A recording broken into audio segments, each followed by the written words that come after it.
teman-teman, kembali lagi dengan saya Awanda Mutiara Nur Karimah dari kelompok 52, mahasiswa kuliah kerja nyata dalam pengabdian kepada masyarakat tahun 2020 dari Fakultas Keguruan dan Ilmu Pendidikan Universitas Pakuan Bogor di daerah RW 4 Kelurahan Kebon Pedas Kecamatan Tanah Sereal Kota Bogor yang dilaksanakan pada 29 Juni sampai 28 Juli 2020 mempersembahkan New Normal bukan berarti bebas. Setelah memberlakukan masa PSBB, sekarang Indonesia mulai memberlakukan New Normal. Sesuai dengan yang disebutkan oleh WHO dalam Indonesia Situation Report pada 10 Juni 2020. Terdapat beberapa protokol skenario New Normal, diantaranya pembukaan kembali rumah ibadah, perkantoran, pertokoan dan restoran, pabrik, serta usaha kecil dan menengah milik kota dengan kapasitas setengahnya. Lalu sebenarnya, apa itu New Normal? Menurut Ketua Tim Pakar Gugus Tugas Percepatan Penanganan COVID-19, Wiku Adhisa Smita, New Normal adalah perubahan perilaku untuk tetap menjalankan aktivitas normal, tetapi ditambah dengan penerapan protokol kesehatan guna mencegah terjadinya penularan COVID-19. Prinsip New Normal adalah bisa menyesuaikan dengan pola hidup dan perilaku baru ketika pandemi berlangsung, dan akan terus diterapkan sampai ditemukannya vaksin COVID-19. Untuk membiasakan masyarakat, tim gugus tugas telah menyiapkan gerakan bertajuk 4 Sehat 5 Sempurna. Di antaranya, memakai masker, menjaga jarak fisik 1-2 meter, mencuci tangan, serta istirahat yang cukup, dan tidak panik.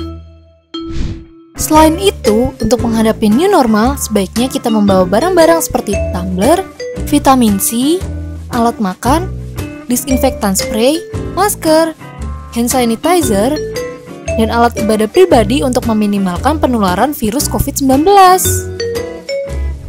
Asosiasi dokter dan rumah sakit juga sedang mempersiapkan skenario New Normal, diantaranya screening pasien untuk COVID-19, pembatasan jumlah pasien, pembatasan jumlah pengunjung, dan pembatasan prosedur di fasilitas kesehatan. Oleh karena itu, untuk sekarang lebih mengandalkan telemedicine atau berbasis online.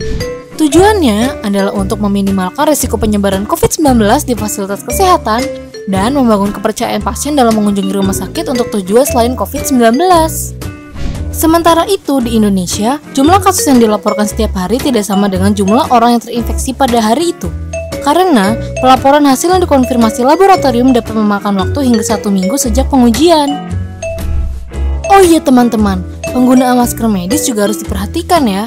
Selain petugas medis, yang disarankan menggunakan masker ini adalah orang yang berusia lebih dari 60 tahun dan orang-orang dengan kondisi penyakit tertentu yang sangat berbahaya. Penerapan New Normal akan dilaksanakan bersamaan dengan pendisiplinan protokol kesehatan yang dikawal jajaran Polri dan TNI. Selanjutnya akan diperluas jika dinilai efektif.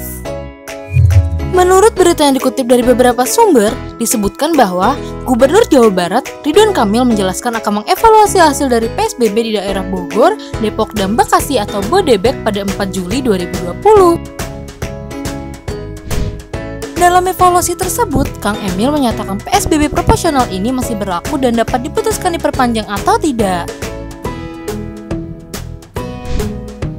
Masa PSBB masih bisa menyesuaikan kondisi yang sesuai di wilayah masing-masing, sehingga jika diperlukan maka pemerintah kota atau kabupaten tetap dipersilakan untuk melakukan PSBB. Untuk melakukan uji COVID-19, tempat keramaian akan menjadi prioritas, seperti pasar tradisional, terminal, dan tempat wisata. Menurut Wakil Bupati Kota Bogor, Iwan Setiawan, meski rata-rata angka penularan sudah di bawah 1 dan termasuk zona kuning, Bogor akan kembali menerapkan PSBB proporsional selama 15 hari dimulai dari 4 Juli 2020. Namun, untuk PSBB kali ini lebih banyak kelonggaran, seperti pembukaan tempat-tempat wisata, maupun usaha dan pondok pesantren. Namun, untuk sekolah formal masih akan dilakukan menggunakan sistem daring ya teman-teman.